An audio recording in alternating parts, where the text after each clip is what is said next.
अस्सलाम वालेकुम। मैं आज़ाद रिपोर्टर अबू एमएल। आज हमारे साथ हैदराबाद की मुअज़्ज़िज़ शख्सियत मौलाना मोहम्मद नसीरुद्दीन साहब हैं।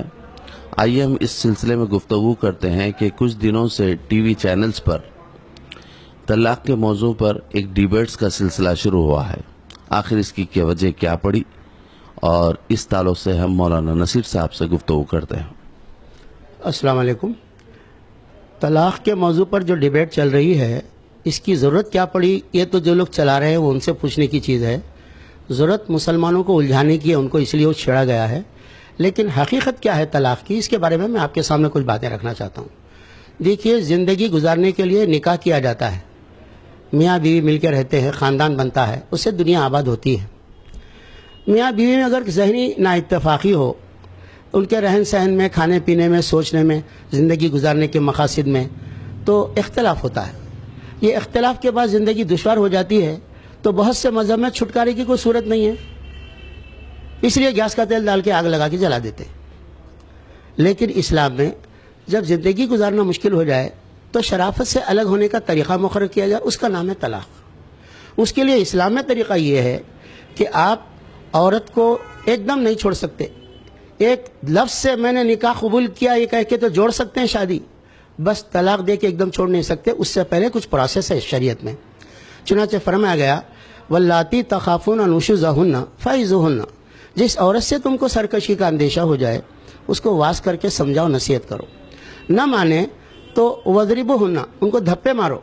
हड्डी टूटना नहीं, खून नहीं निकलना, होल नहीं उतरना, गुस्सा निकल जाना एक आदमी का, इसलिए धप्पे मार देना। 2 धप्पे मारे गुस्सा उतर जाता, तलाक़ रुक जाती, मगर तलाक़ नहीं देना। फिर भी नहीं मानी औरत तो फरमाया वहजुरुहुन्ना फिल मज़ाजिह, उनको अपने बिस्तर से अलग कर देना। आखिर कितने दिन तक वो अपने ख्वाहिश को रोक के रखेंगे, अलग कमरे में सोएंगे, सॉरी प्लीज़ बोल के उन्हें मिल लेंगे, नहीं तो आप मिल लेंगे। इस पर भी अगर दुरुस्त ना हो तो तलाक़ नहीं देना। घर का मामला घर में तय करने के लिए औरत का एक ख़ानदान से एक इल्म वाले आदमी को, मर्द के ख़ानदान से एक इल्म वाले आदमी को बुलाकर घर में पंचायत बिठाना। बेडरूम की बातें बाहर नहीं जाना, यहीं पर तय होना। इस पर भी अगर बात नहीं सुधरी तब फरमाया उस औरत को छोड़ने के लिए तुम एक तलाक़ देना। वो भी कैसी हालत में देना? इस्लाम में तलाक़ औरत के ऊपर एहसान है। कैसा है?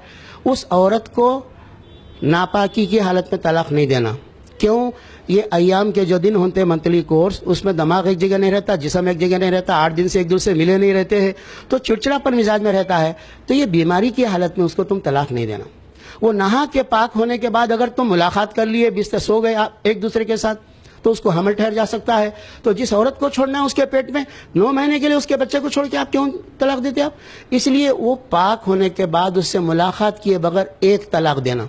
एक तलाक़ दे के भी घर से नहीं निकलना, अपने घर में रखना। कुरान में सूरह तलाक़ में मौजूद है, अस्किनुहुन्ना मिन हैसु सकनतुम मिन वुजदिकुम, जहाँ तुम रहते हैं उसी जगह तुम उनको रखो। अपने घर में रखना, खाना, कपड़ा, इलाज, ज़रूरतें पूरी उनकी करना 3 महीने तक। क्यों? कि अल्लाह ताला फरमाया, हो सकता है कि दिल तुम्हारा मायल हो जाए, हो सकता है उनका खुशू पे नादिम होने का उनका दिल मायल हो जाए। इस तरह से जुदाई को रोकने के लिए इस्लाम ने आखिरी स्टेप तक काम किया है, जहाँ इंसान की अकल नहीं जाती वहाँ तक काम किया है। अब ये 3 महीने में अगर दोनों दुरुस्त हो जाए तो मिल सकते हैं बगैर निकाह पढ़ाए। 3 महीने गुजर गए तो आप छोड़ सकते हैं, उस पर एक तलाक़ पे जुदाई हो जा सकती है। जुदाई के बाद फिर अगर मिलना चाहे तो दोबारा निकाह पढ़ा सकते हैं नए महर के साथ। इस तरह से 2 मरतबा प्रोसेस गुजरने के बाद अगर तीसरी तलाक़ दिए तो दोबारा नहीं मिल सकते, ये बात है।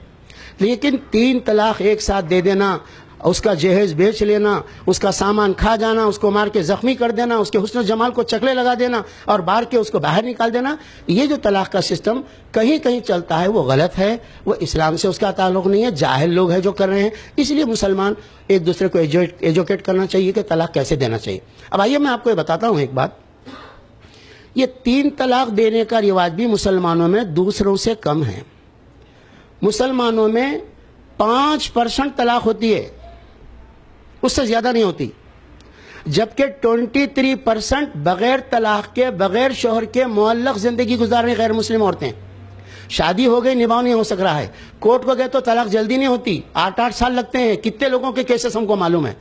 इसलिए वो लोग, शोहर अलग घर में रहता है, बीवी भी कमाती अलग घर में रहती है। आप उनके बारे में सोचिए जो 8-8 साल बग़ैर शोहर की औरतें ज़िंदगी गुजार रही हैं। اور ہمارے پاس یہ طلاق ہونے کے بعد عورت 3 مہینے گزارنے کے بعد دوسرے سے نکاح کر سکتی ہے، دوسرے سے شادی کر سکتی ہے.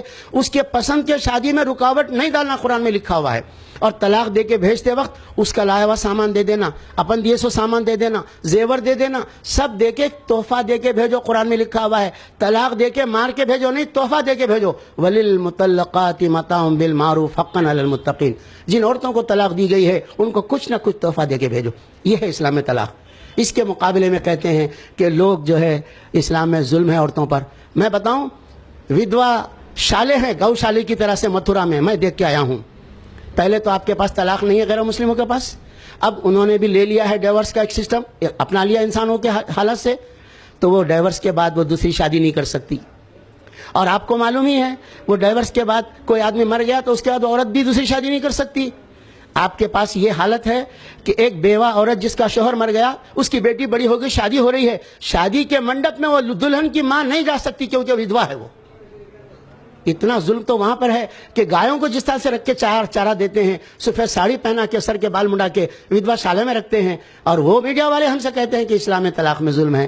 یہ غلط بات ہے. یہ ایشو دراصل مسلمانوں کو ایک ایشو میں پھنسا کے مستقبل میں اچھے کام کرنا، حالات سے نظر ہٹا لینا اور ان کو تنگ کرنا، اس نیت سے کیا جا رہا ہے. اور یونیفارم سول کوڈ لانے کے لیے کیا جا رہا ہے. ہم یونیفارم سول کوڈ کی مذمت کرتے ہیں. انسانوں کا بنایا ہوا قانون پہ ہم نہیں چلتے.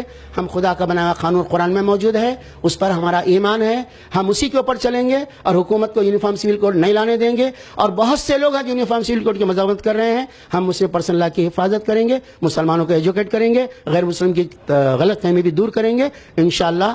اور عورتوں پہ ظلم نہیں ہونے کے لیے بہت سے قانون آپ بنا چکے ہیں، لیکن ان قانون کا کیا ہوا اور ظلم بڑھ گیا عورتوں پر. اس لیے بہتر یہ ہے کہ پرسنل لا کے ایشو میں، طلاق کے ایشو میں میڈیا والے اس کو اچھالنا بند کر دیں. اس لیے کہ میڈیا اس ایشو کو اچھالتا ہے اور ایسے لوگوں کو لا کر پیش کرتا ہے جو اس کی پوری معلومات بھی نہیں رکھتے، تو اس کے ذریعے سے اور غلط فہمی بڑھتی ہے. لہذا میڈیا سے ہماری گزارش ہے کہ وہ شراب بندی پہ ایشو پہ بات کیجیے. آپ بے سہارا جو عورتیں نوکری کر کے بغیر شوہر کے گھروں میں سو رہے ہیں ان کے ایشو پہ بات کیجیے. آپ نریندر مودی پرائم منسٹر کی بیوی انتظار میں 40 سال سے گزار رہی، بوڑھی ہو رہی ہے، ایسی عورتوں کے بارے میں سوچیے. آپ کیوں ہماری بہنوں کے بارے میں، بیٹیوں کے بارے میں سوچتے ہیں جن کی طلاق 100 میں 5 ہوتی ہے، اس سے بھی کم ہوتی ہے. شکریہ.